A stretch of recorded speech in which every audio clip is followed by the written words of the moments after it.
suaramu coba. Iki kanca-kanca pemboreake kaya apa to suaramu?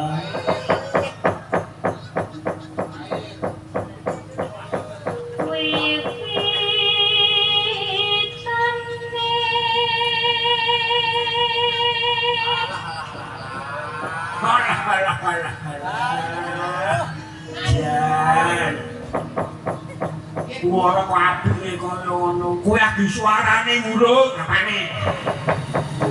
Tekoke.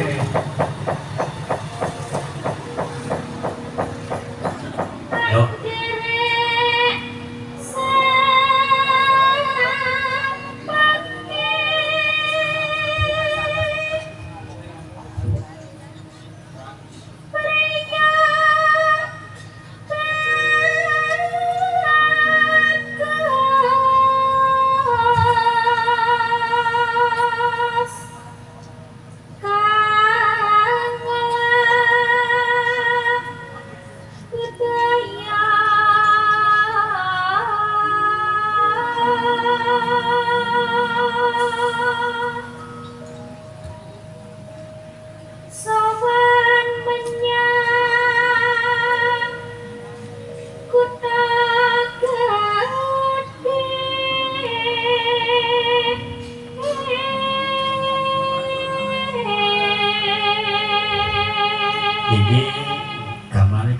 Sapa? Kamane penjenengan Bapak Haji Guswati. Kolaborasi. Apa kolaborasi? Iki ora kolaborasi ning kolek. Medane apa kalanes lho. Waduh.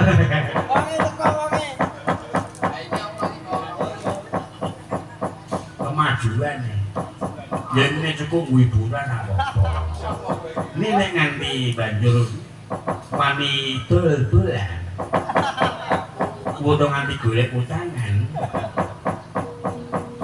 kuwi terus biasanya siap-siap bunuh diri ya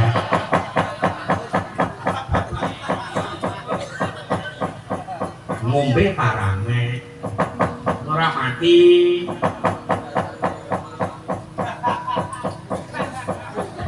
Nek wayange kagungane sapa? Kagungane Bapak Abise.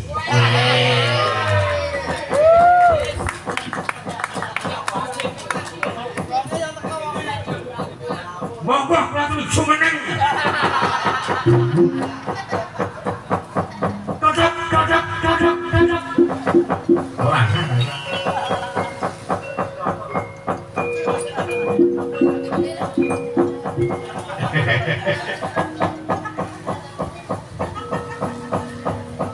Ya karang ya wayange dalan dadi ya apik-apik. Ning iso ana sing kurang dawa ngikuti. Pintingen habite bare ku dibenah-benahi. Dadi nek nang omah ki ya mesti gemanti karo wayang wong iki bondo ngono. Saiki wayange larang. Lulange regane wis ana, ngurung ning atake, urung ning nyunggihke, urung gapite, urung tudinge. Dadi sing seneng duwe wayang kudu sing gemati sithik karo wayang aja ping ngenteni bledek wae. Wong ora mendung ora apa-apa. Mesti kok ora ana bedek-bedek iki.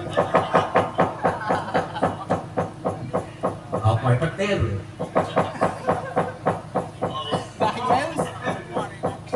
Ayo terusin lah.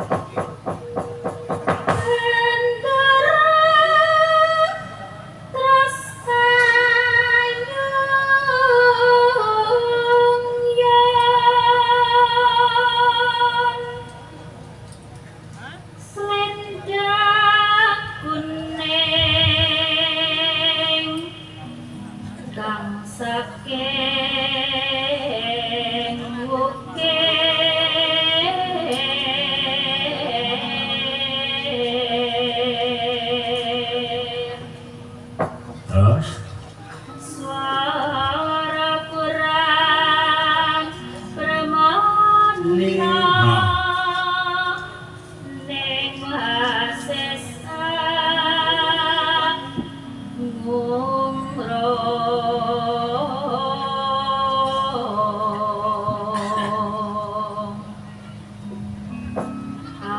ngrong marang bendara